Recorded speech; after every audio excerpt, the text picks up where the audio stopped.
और जैसा कि मैंने आपसे बताया था, मैं आपको रमज़ान की प्रिपरेशन अपनी शेयर करूँगी, तो ये मेरा सेकंड पार्ट है। तो देखिए, मैंने हाफ़ के जी यहाँ पे मैदा लिया है, ऑल पर्पज़ फ्लावर, और इसमें डाल दिया है हाफ़ टी स्पून मैंने नमक, और ये डाला है हाफ़ टी स्पून के करीब अजवाइन।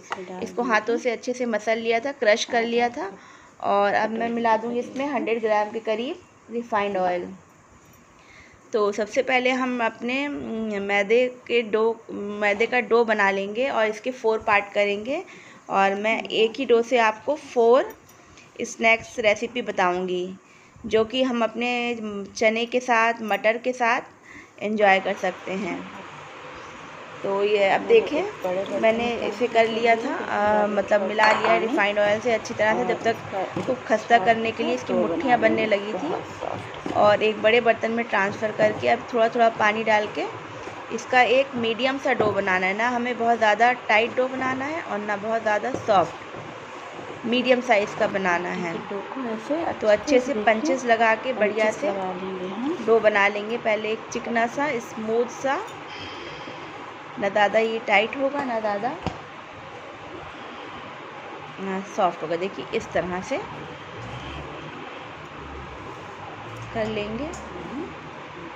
तो बहुत ही इजी रेसिपीज़ हैं और ये आप बना के स्टोर कर लें। और क्योंकि जब कभी जल्दी हो, कुछ पकौड़ी वकौड़ी ना बन पाए, तो इस तरह की चीज़ें रहेंगी तो आपकी लाइफ बहुत इजी रहेगी। और इसको 30 मिनट के लिए मैंने रेस्ट पे रख दिया था। अब मैंने इस डो के 4 पार्ट कर लिए हैं, क्योंकि मैं आज 4 नमकीन बनाऊंगी। नमकीन स्नैक्स हैं ये सारे। तो इनमें से भी मैंने 2 पार्ट कर लिए हैं, पेड़ा ले लिया है। सबसे पहले हम बनाएंगे नमक पारा। तो आप अपने हिसाब से भी बना सकते हैं कि आपका जो रोलिंग सरफेस है वो कितना बड़ा है, उसी के हिसाब से आप इसका पेड़े बनाएं, छोटा बड़ा मीडियम जो भी हो, और फिर उसको बेल लें। देखिए डो इतना अच्छा बना था कि बिल्कुल भी बहुत ताकत नहीं लग रही थी और ना ये बहुत गीला था, बहुत सही था।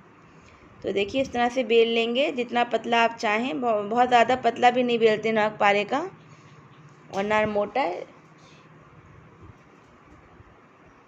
और इसको फिर आप अपने मन चाहे शेप में, या तो चौकोर या तो ट्रायंगुलर, जो आपको सूट करता हो, जो अच्छे से हो जाता हो, वैसे कट लगा लें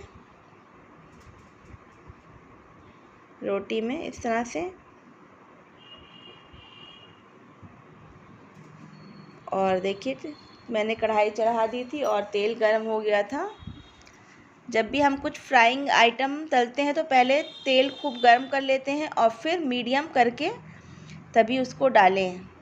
इससे क्या होता है, आपका जो चीज़ें होती हैं वो एकदम से जलती नहीं हैं और वो बहुत क्रिस्पी होती हैं। जब आप सारा कुछ डाल दें तो उसको ऐसे चम्मच से हिला दें, ताकि जो स्टिक हो गए हों एक दूसरे में नमक पारे, वो अलग हो जाएं। अब इसी तरह से दूसरा जो पार्ट था हमारा लोई का, उसको भी हम बेल लेते हैं, जब तक कि ये वाले पहला बैच हमारा फ्राई हो रहा है। आपको मीडियम टू हाई पे ही फ्राई करना है। 5 से 8 मिनट लगेंगे और आपके नमक पारे तैयार हो जाएंगे। नमक पारा बच्चों बड़ों सभी का फेवरेट होता है, और जब इसे आपको चने के साथ खाते हैं तो आपको बहुत अच्छा लगता है। और देखिए मेरे नमक पारे सारे फ्राई हो गए थे, तो मैंने ये दूसरा पार्ट ले लिया था अपना, और अब मैं बनाने लगी हूँ एक तरह की पापड़ी। सबसे पहले मैंने वो बेल ली रोटी पतली सी, और फिर उसमें गिलास से ऐसे कट कर लिए, जैसे आप बताशे बनाते हैं। और फिर उसमें चाकू से बीच में कट लगा लिया, क्योंकि हम पापड़ी बना रहे हैं तो ये फूले ना, ये रहता है पापड़ी का। और जो बीच बीच में इसको फोक से भी ब्रेक कर दें ऐसे करके। इसको आप क्या कहते हैं कमेंट करके ज़रूर बताइएगा। और ये स्पेशली हम जब मटर बनाते हैं तब उसके आप इसको खाएं तो बहुत मज़ा आता है। तो इसके लिए भी कुछ नहीं करना है, बहुत इजी पापड़ी ये बनती है। आप पहले लोई को बेल लें पतली सी, और फिर उसमें ग्लास से ऐसे कट लगा दें। और जो इसकी कटिंग बची है उसको आप और आटे में ना मिलाएं। उसका सबसे बेहतर तरीका ये होता है कि आप इस लोई को उसी वक्त ही फिनिश कर दें। छोटे छोटे से पेड़े काट के और इसको बेल के बना लें, ताकि वो एक झंझट होता है ना, जब आप कटिंग निकलती है तो बहुत इरिटेशन होता है कि अरे बेला और फिर ये बच गया। तो उसको इस तरह से करें, बहुत इजी रहेगा। एक बार देखिए, फिर से बताती हूँ। बस हमें छोटे छोटे से पेड़े लेने हैं और इसको बेलना है, और छुरी से ऐसे 4-5 कट लगा देने बीच में। ये कट इसीलिए लगाते हैं कि ये पूड़ी हमारी फूले ना और बहुत ही क्रिस्पी बने। इसको फ्राई होने में कम से कम 8 से 10 मिनट लगेंगे, क्योंकि पापड़ी का मतलब ही होता है एकदम क्रिस्प, करारी। जब आप इसको मटर में फोड़ के या इसके ऊपर मटर भर के खाते हैं तो उसका मज़ा ही दूसरा होता है। तो चूँकि रमज़ान में चने का बहुत काम होता है, मटर का होता है। मेरे यहाँ तो ऐसा रहता है कि एक दिन चना बनाते हैं, एक दिन मटर। देखिए नमक पारे भी कितने अच्छे से बने हैं। तो मैंने सोचा क्यों ना आपके साथ ये 4 स्नैक्स शेयर किए जाएं, जो कि रमज़ान में आपकी डाइनिंग का क्या कहते हैं कि लगता है ना कि फुल रहे डाइनिंग टेबल, दस्तरखान हमारा। और अल्हम्दुलिल्लाह इतनी बरकत होती है ना रमज़ान की। अगर आप कुछ ना बनाए तो भी आपकी पहले कितनी चीज़ें निकल आती हैं ना कि वो दस्तरखान आपका भर ही जाता है। तो ये सब बरकतें हैं रमज़ान की, अल्लाह पाक की नेमतें हैं। अल्हम्दुलिल्लाह हम लोग को बहुत अच्छे से नवाजा है अल्लाह पाक ने। तो बस ज़्यादा से ज़्यादा इबादत भी करें रमज़ान के दिनों में, और अपनी दुआओं में मुझे भी याद रखें। तो देखिए कितनी अच्छी सी पापड़ी बनी है, सुनहरी सी। बस पहले ही थोड़ी मेहनत करके रख लें ये सब चीज़ों की, और बाकी टाइम अपना इबादत में लगाएं। तो मैं बहुत थोड़ी क्वांटिटी में ही बना रही थी कि मुझे आपसे शेयर करना था।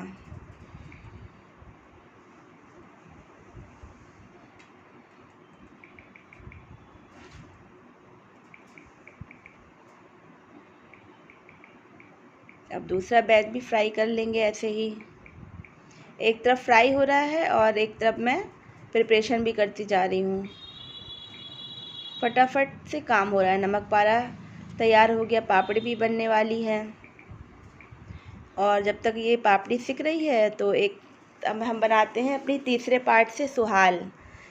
ये तीसरी रेसिपी मैं शेयर करने जा रही हूँ सुहाल की।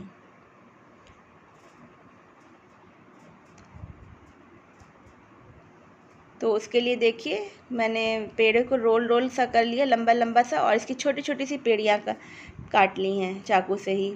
इस तरह से आप अगर पूड़ी बनाते हो तो इस तरह से आप बनाइए काट के, तो पूड़ी बनाना भी बहुत इजी हो जाता है। छोटी छोटी आपको बनानी नहीं पड़ती है।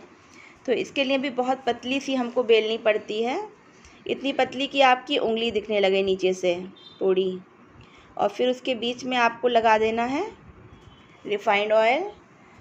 फिर उसको ऐसे बंद करना है, फिर ऐसे तिकोना 2 बार आपको इसे बंद करना है, फोल्ड कर देना है। सुहाल की शेप दे देंगे हम। और सुहाल अगर बना रहे तो अगर घर में दही है, मीठी चटनी है और सारे चाट मसाले हैं, तो आप इसको ऐसे डाल के खाएं तो बहुत मज़े का लगता है।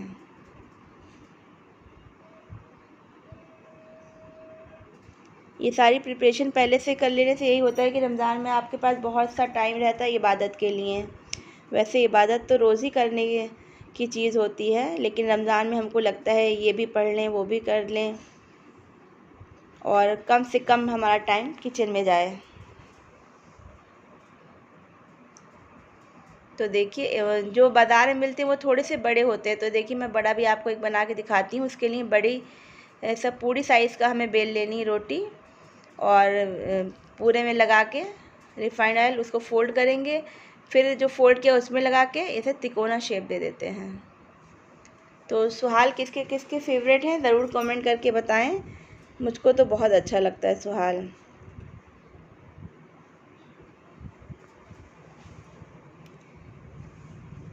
बस इसको फ्लिप करते जाएं। इसका भी कुकिंग टाइम होता है जो फ्राइंग का, वो थोड़ा टाइम लगता है, 10 से 12 मिनट या 15 मिनट भी लग जाते हैं। जब तक हमारे सुहाल फ्राई हो रहे हैं, हम चलिए भाकरवाड़ी का मसाला बना लेते हैं। तो उसके लिए ले लिया मैंने 2 टेबलस्पून के करीब बेसन, और उसमें आधा चम्मच डाला है नमक, और डाला है आधी चम्मच इसमें चिली फ्लेक्स, और डालेंगे हाफ़ टी स्पून के करीब चाट मसाला। ये बेसन वाली भाकरवड़ी मैं बना रही हूँ। और ये देखिए भुना हुआ ज़ीरा पाउडर है, और ये देखिए कसूरी मेथी डाल देंगे 1 चम्मच के करीब, हाथों से क्रश करके सबको मिला देंगे। और है ये आधे चम्मच के करीब पिसी हुई शुगर, और 1 चम्मच था तिल, सफ़ेद तिल। और जब तक मैं मसाला निकाल रही थी, देखिए हमारे सुहाल भी बनके एकदम तैयार हैं।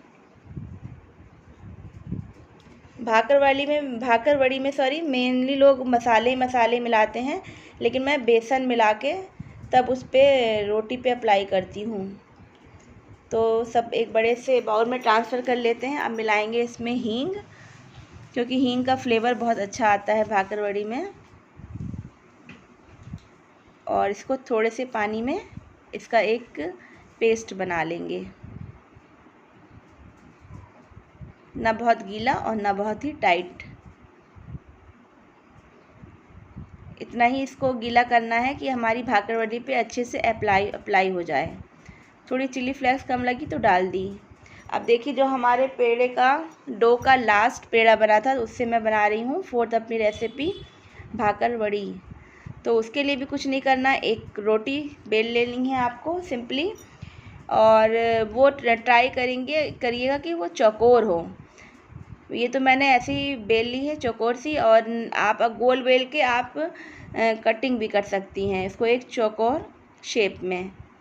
किनारे किनारे की पट्टियाँ निकाल दें, और फिर उस रोटी के ऊपर लगा देंगे अपना मसाला जो हमने तैयार किया है। आप भी इस तरह से बेसन वाली बनाएं, बहुत अच्छी लगती है खाने में। जो आपके पास घर में मसाले हैं, बस उसी से समझ लीजिए बन जाती है। बेसन है, चिली फ्लेक्स है, चाट मसाला है, हींग है, नमक है, और सेसमे सीड ऑप्शनल है, अगर हो तो डालें वरना नहीं। और लास्ट में ये जगह मैंने छोड़ दी थी, और फिर उसमें हमने पानी लगा के इसको स्टिक कर दिया। और अब इसके एक शार्प नाइफ़ की मदद से इसके छोटे छोटे से पेड़े काट लेंगे। अंदर होती है फिलिंग और ऊपर होती है ये मैदे की रोटी। और थोड़ा सा अच्छा बनाने के लिए देखिए मैंने यहाँ करी पत्ता लिया था, और उसको इसमें ऐसे कोट कर दिया है हल्का हल्का सा। तो बहुत ही अच्छी सी करी पत्ते की स्मेल आती है, खुशबू आती है, और जायका भी बढ़ जाता है। कसूरी मेथी, और बस अब हमको फ्राई कर लेना है।